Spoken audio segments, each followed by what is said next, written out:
9th August కోల్కతాలో ఒక దారుణమైన ఇన్సిడెంట్ జరిగింది.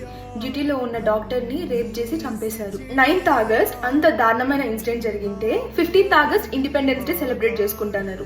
అమ్మాయిలకు సేఫ్టీ లేనప్పుడు ఎక్కడి నుండి వస్తుంది ఇండిపెండెన్స్ డే సెలబ్రేషన్? అసలు స్కూల్లో ఉన్న పిల్లలతో మిస్బిహేవ్ చేస్తున్నారు, రోడ్ల మీద పబ్లిక్ లో ఉన్న ఆడవాళ్ళని కమెంట్స్ చేస్తున్నారు, మిస్బిహేవ్ చేస్తున్నారు, ఫిజికల్ అబ్యూస్ చేస్తున్నారు. ఇప్పుడు ఉమెన్ కి నిజమైన ఇండిపెండెన్స్ డే వస్తుంది. ఇలాంటివి జరిగినప్పుడు వాటి రోడ్డు మీద కాల్చి చంపేయాలి.